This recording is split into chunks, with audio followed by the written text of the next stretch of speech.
Halo, selamat datang kembali Sobat MTF Berkarya. Sekarang saya akan melanjutkan cerita kisah Nabi Sulaiman, yaitu Nabi Sulaiman diangkat menjadi raja oleh ayahnya. Selamat mendengarkan. Nabi Sulaiman menduduki tahta kerajaan ayahnya. Sejak masih berusia muda Sulaiman telah disiapkan oleh Daud untuk menggantikannya menduduki tahta singgasana kerajaan Bani Israel. Abang Sulaiman yang bernama Absyalum tidak merelakan dirinya dilangkahi oleh adiknya.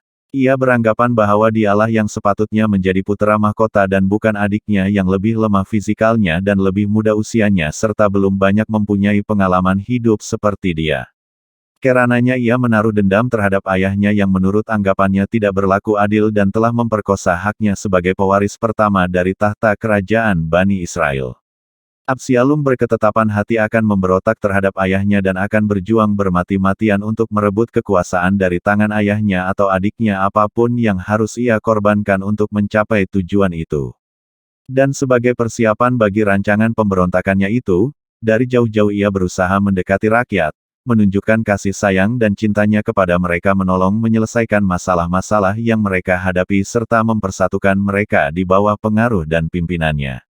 Ia tidak jarang bagi memperluaskan pengaruhnya, berdiri di depan pintu istana mencegat orang-orang yang datang ingin menghadap raja dan ditanganinya sendiri masalah-masalah yang mereka minta penyelesaian. Setelah merasa bahwa pengaruhnya sudah meluas di kalangan rakyat Bani Israel dan bahwa ia telah berhasil memikat hati sebagian besar dari mereka, Absyalum menganggap bahwa saatnya telah tiba untuk melaksanakan rencana rampasan kuasa dan mengambil alih kekuasaan dari tangan ayahnya dengan paksa. Lalu ia menyebarkan mata-matanya ke seluruh pelosok negeri menghasut rakyat dan memberi tanda kepada penyokong-penyokong rencananya, bahwa bila mereka mendengar suara bunyi trompet, maka haruslah mereka segera berkumpul, mengerumuninya kemudian mengumumkan pengangkatannya sebagai Raja Bani Israel menggantikan Daud ayahnya. Syahdan pada suatu pagi hari dikala Daud duduk di serambi istana berbincang-bincang dengan para pembesar dan para penasihat pemerintahannya, terdengarlah suara bergemuruh rakyat bersorak-sorai meneriakkan pengangkatan Absyalum sebagai Raja Bani Israel menggantikan Daud yang dituntut turun dari tahtanya. Keadaan kota menjadi kacau bilau dilanda huru-hara, keamanan tidak terkendalikan dan perkelahian terjadi di mana-mana antara orang yang pro dan yang kontra dengan kekuasaan Absyalum. Nabi Daud merasa sedih melihat keributan dan kekacauan yang melanda negerinya, akibat perbuatan puterannya sendiri. Namun ia berusaha menguasai emosinya dan menahan diri dari perbuatan dan tindakan yang dapat menambah parahnya keadaan.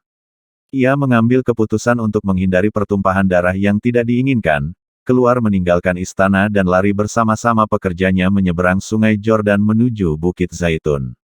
Dan begitu Daud keluar meninggalkan kota Yerusalem, masuklah Absyalum diiringi oleh para pengikutnya ke kota dan segera menduduki istana kerajaan. Sementara Nabi Daud melakukan istihoroh dan munajat kepada Tuhan di atas Bukit Zaitun memohon taufik dan pertolongannya agar menyelamatkan kerajaan dan negaranya dari malapetaka dan keruntuhan akibat perbuatan puteranya yang durhaka itu. Setelah mengadakan istihoroh dan munajat yang tekun kepada Allah, akhirnya Daud mengambil keputusan untuk segera mengadakan kontra-aksi terhadap puteranya dan dikirimkanlah sepasukan tentara dari para pengikutnya yang masih setia kepadanya ke Yerusalem untuk merebut kembali istana kerajaan Bani Israel dari tangan Absyalum. Beliau berpesan kepada komandan pasukannya yang akan menyerang dan menyerbu istana, agar bertindak bijaksana dan sedapat mungkin menghindari pertumpahan darah dan pembunuhan yang tidak perlu. Teristimewa mengenai Absyalum, puteranya, ia berpesan agar diselamatkan jiwanya dan ditangkapnya hidup-hidup. Akan tetapi takdir telah menentukan lain daripada apa yang si ayah inginkan bagi puteranya. Komandan yang berhasil menyerbu istana tidak dapat berbuat lain kecuali membunuh Absyalum yang melawan dan enggan menyerahkan diri setelah ia terkurung dan terkepung. Dengan terbunuhnya Absyalum, kembalilah Daud menduduki tahtanya, dan kembalilah ketenangan meliputi kota Yerusalem sebagaimana sedia kala. Dan setelah menduduki tahta kerajaan Bani Israel selama 40 tahun wafatlah Nabi Daud dalam usia yang lanjut dan dinobatkanlah sebagai pewarisnya Sulaiman sebagaimana telah diwasiatkan oleh ayahnya. Sampai di sini dulu, nantikan cerita Nabi Sulaiman berikutnya, jangan lupa subscribe, terima kasih.